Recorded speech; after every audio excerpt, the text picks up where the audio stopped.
Hello dear students. तो आज के इस वीडियो में हम आपका क्लास 9th का ये जो इवनिंग शिफ्ट का सोशल साइंस का क्वेश्चन पेपर है तो इसका हम सॉल्यूशन करेंगे, यानी कि आंसर की करेंगे हम इस क्वेश्चन पेपर का। तो चलिए शुरू करते हैं।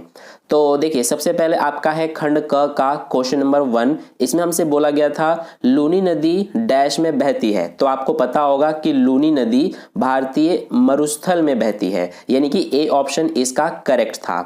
इसके बाद जो सेकंड क्वेश्चन है कि 1789 में फ्रांसीसी क्रांति से पूर्व फ्रांस में निम्नलिखित में से किसे कर लगाने का अधिकार प्राप्त था। तो किसे प्राप्त था? स्टेट्स जनरल को, यानी कि बी ऑप्शन इसका करेक्ट था। इसी तरह से जो थर्ड क्वेश्चन है कि निम्नलिखित जानकारी को पढ़िए और उसके लिए सही परिभाषिक शब्द का चयन कीजिए। तो देखिए, शासन का प्रमुख लोगों द्वारा चुना हुआ व्यक्ति होगा, न कि किसी वंश या राज खानदान का। तो ये हमारा हो जाएगा गणराज्य, यानी कि इसका ए ऑप्शन करेक्ट था। थर्ड क्वेश्चन का ए ऑप्शन बिल्कुल करेक्ट था। इसके बाद जो फोर्थ क्वेश्चन है कि निम्नलिखित में से कौन सा बेरोजगारी का प्रभाव नहीं है। तो जीवन स्तर में वृद्धि, ये हमारा बेरोजगारी का प्रभाव नहीं है, यानी कि सी ऑप्शन इसका करेक्ट था। इसी तरह से जो फिफ्थ नंबर का क्वेश्चन है, इसमें बोला गया था कि निम्नलिखित में से कौन सा कथन लोकतंत्र का समर्थन करता है। तो इनमें से कौन सा करता है? एक व्यक्ति एक वोट एक मूल्य, यानी कि ये हमारा सही है लोकतंत्र के संदर्भ में, ठीक है। इसके अलावा कानून का राज और अधिकारों का आदर, ये भी सही है। और प्रमुख फैसले निर्वाचित नेताओं के द्वारा, ये भी सही है। यानी कि तीनों ही हमारे सही है, लोकतंत्र के समर्थन करते हैं तीनों, यानी कि तीनों ही हमारे लोकतंत्र के संदर्भ में सही है, इसीलिए इसका डी ऑप्शन करेक्ट था, ठीक है। इसके बाद अगला जो क्वेश्चन है इंग्लिश मीडियम में, देखिए जो हिंदी मीडियम में मैंने आपको आंसर बताए हैं, जो ऑप्शन बताए हैं, वही इंग्लिश मीडियम में भी करेक्ट है। फर्स्ट का ये वाला ए, यानी कि इंडियन डेजर्ट। इसके अलावा जो सेकंड क्वेश्चन है, तो सेकंड का हमारा ये वाला करेक्ट था, स्टेट्स जनरल। इसके बाद थर्ड क्वेश्चन, फोर्थ, फिफ्थ, ये हमारे जो मैंने आपको हिंदी मीडियम में बताए हैं ऑप्शन, वही ऑप्शन इंग्लिश मीडियम में भी राइट है, ठीक है। तो इनको आप देख लेना। अब इसके बाद देखिए क्वेश्चन नंबर 6। इसमें बोला गया था कि नीचे दिए गए विशेषताओं के आधार पर विकल्पों में से पहचान कीजिए कि यह भारत का कौन सा भौतिक स्वरूप है।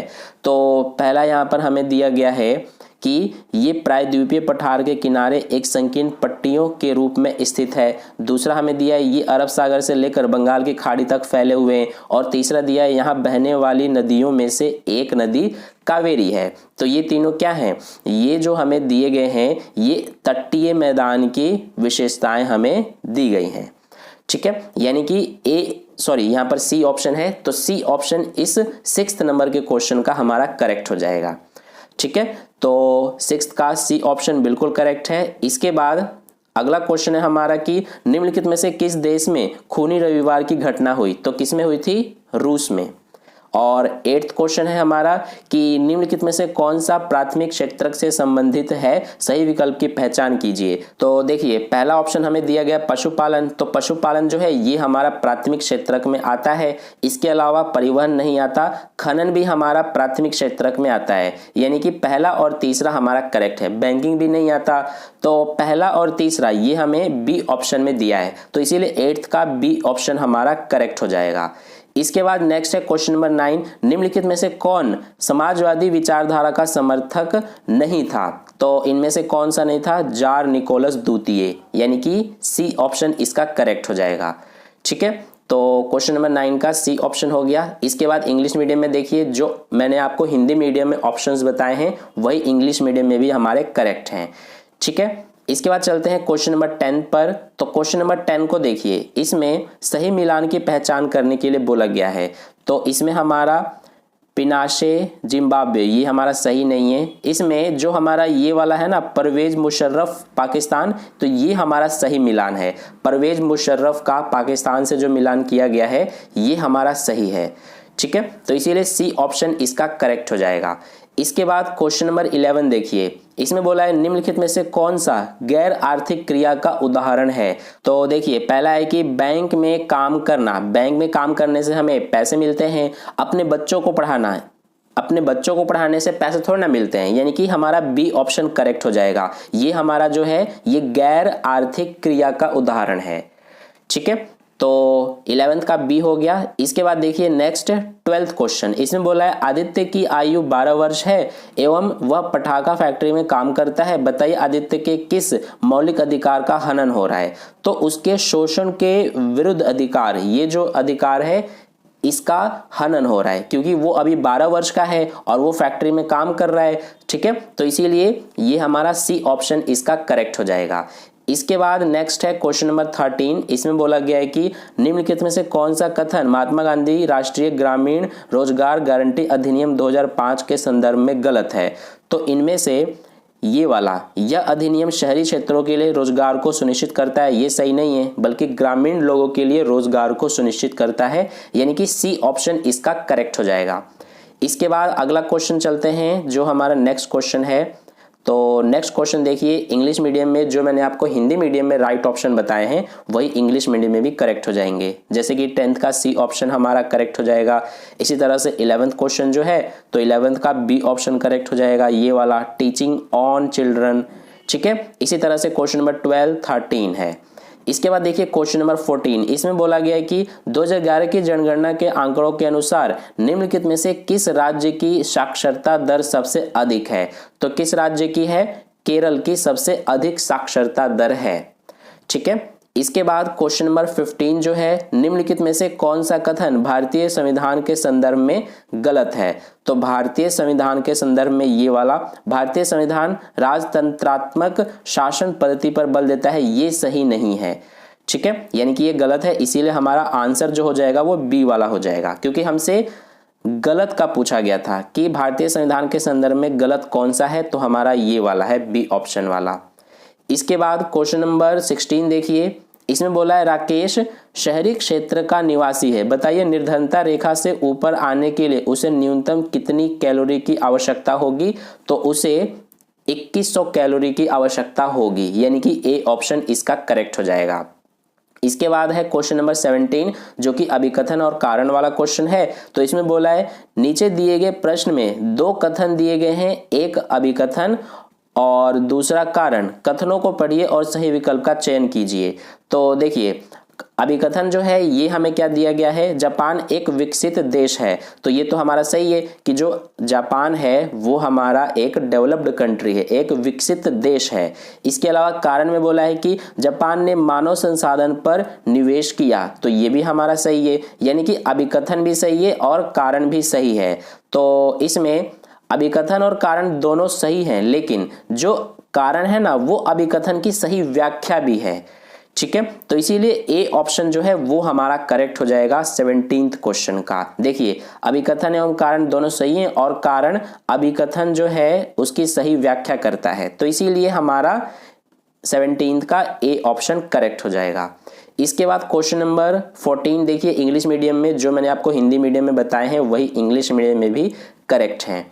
ठीक है, अब इसके बाद चलते हैं नेक्स्ट क्वेश्चन नंबर 18 पर। तो क्वेश्चन नंबर 18 में बोला गया है, इसमें भी हमारा अभिकथन और कारण वाला है। अभिकथन देखिए, दक्षिण अफ्रीका में अश्वेत लोगों पर बहुत अत्याचार हुए, तो ये तो हमारा जो अभिकथन है ये हमारा बिल्कुल करेक्ट है कि दक्षिण अफ्रीका जो है वहां पर जो अश्वेत लोग हैं उन पर अत्याचार हुए थे, तो इसीलिए अभिकथन सही है।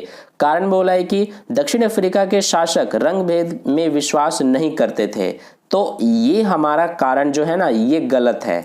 ठीक है, अभिकथन सही है, कारण गलत है, इसीलिए इसका जो है हमारा सी ऑप्शन करेक्ट हो जाएगा, यानी कि ये वाला। तो इसमें देखिए अभिकथन सही है और कारण गलत है, तो इसीलिए हमारा सी ऑप्शन 18th क्वेश्चन का राइट है। इसके बाद क्वेश्चन नंबर 19 देखिए, क्वेश्चन नंबर 19 में अभिकथन दिया गया है कि भारत का उत्तरी मैदान अत्यधिक उपजाऊ है, ये बिल्कुल सही है। अभिकथन हमारा सही है कि भारत का जो उत्तरी मैदान है वो बहुत अत्यधिक उपजाऊ है। ठीक है, वहां पर खेती बहुत ज्यादा होती है। इसके बाद कारण में बोला है कि भारत के उत्तरी मैदान का सबसे विशालतम भाग खादर वाले इलाके हैं, ये कारण हमारा गलत है। ठीक है, अभिकथन तो सही है लेकिन कारण जो है ये गलत है, इसीलिए इसका भी हमारा सी ऑप्शन ही करेक्ट हो जाएगा। सी ऑप्शन देखिए, ये रहा हमारा सी ऑप्शन, अभिकथन सही है और कारण गलत है, तो इसीलिए 19th का सी ऑप्शन हो गया। इसके बाद है नेक्स्ट क्वेश्चन नंबर 20। इसमें बोला है कि अभिकथन हमें दिया है जैकोबिन क्लब के सदस्यों को 100 कुलात के नाम से जाना गया। तो ये हमारा अभिकथन सही है कि जो जैकोबिन क्लब के सदस्य होते थे उनको 100 कुलात के नाम से जाना जाता था। इसके बाद कारण में बोला है कि जैकोबिन क्लब के सदस्य मुख्यतः समाज के कम समृद्ध हिस्से से आते थे। तो कारण भी सही है हमारा, अभिकथन भी सही है, कारण भी सही है, लेकिन जो ये कारण है ये अभिकथन की सही व्याख्या नहीं है। ठीक है, तो इसीलिए इसमें हम बी ऑप्शन को टिक करेंगे।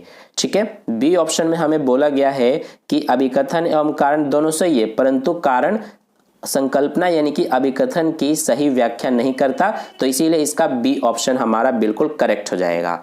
ठीक है, तो मैंने आपको सारे जो टोटल 20 एमसीक्यू थे सभी के आंसर करा दिए हैं। अब एक बार जो क्वेश्चन नंबर 21 है यहां से हमारा खंड ख शुरू हो जाता है, तो क्वेश्चन नंबर 21 भी मैं आपको करा दे रहा हूं।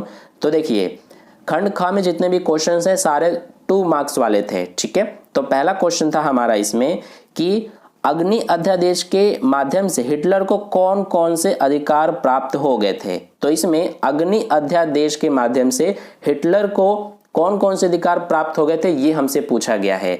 तो देखिए जो हमारा ये अग्नि अध्यादेश है ये कब जारी हुआ था, तो ये 28 फरवरी 1933 को जारी हुआ था। 28 फरवरी 1933 को। एक पॉइंट तो आपको ये लिखना था, एक पॉइंट आप ये लिख सकते थे कि 28 फरवरी 1933 को अग्नि अध्यादेश जारी हुआ था। इसके अलावा दूसरा पॉइंट आप ये लिख सकते थे कि इसके द्वारा जो सार्वजनिक सभा करने की आजादी होती थी उस अधिकार को छीन लिए गए थे, यानी कि अग्नि अध्यादेश के माध्यम से जो सार्वजनिक सभा करने की आजादी होती थी वो अधिकार छीन लिए गए थे।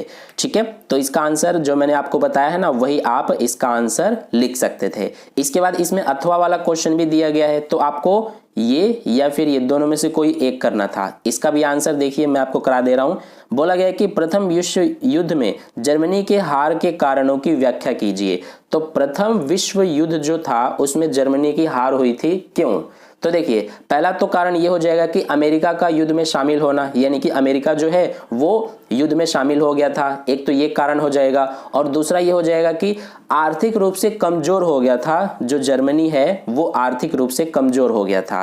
तो ये 2 कारण आप लिख सकते हैं इस क्वेश्चन के आंसर में जो मैंने अभी आपको बताया है। एक तो ये कि अमेरिका का युद्ध में शामिल हो जाना, और दूसरा ये कि आर्थिक रूप से कमजोर होना, जर्मनी का आर्थिक रूप से कमजोर होना। ये 2 पॉइंट्स हमारे हो जाएंगे। 2 ही पॉइंट्स आपको लिखने हैं क्योंकि ये सारे 2 मार्क्स वाले क्वेश्चंस हैं। ठीक है, इसके बाद क्वेश्चन नंबर 22 देखिए, इसमें बोला गया है कि जनहित याचिका से क्या अभिप्राय है। तो ये तो आपको पता होगा कि जनहित याचिका क्या होता है कि सरकार के कामों से लोगों को प्रॉब्लम होता है तो कोई भी अदालत जा सकता है, इसे ही जनहित याचिका कहते हैं। ठीक है, यानी कि सरकार का जो काम होता है, कुछ काम ऐसे होते हैं जिससे लोगों को प्रॉब्लम होता है, तो कोई भी इंसान, कोई भी व्यक्ति अदालत जा सकता है और इसे ही हम जनहित याचिका कहते हैं। ठीक है, तो इसीलिए 22 नंबर का क्वेश्चन जो है उसका आंसर हो गया, जो मैंने अभी आपको बताया है वही 22 नंबर के क्वेश्चन का आंसर है।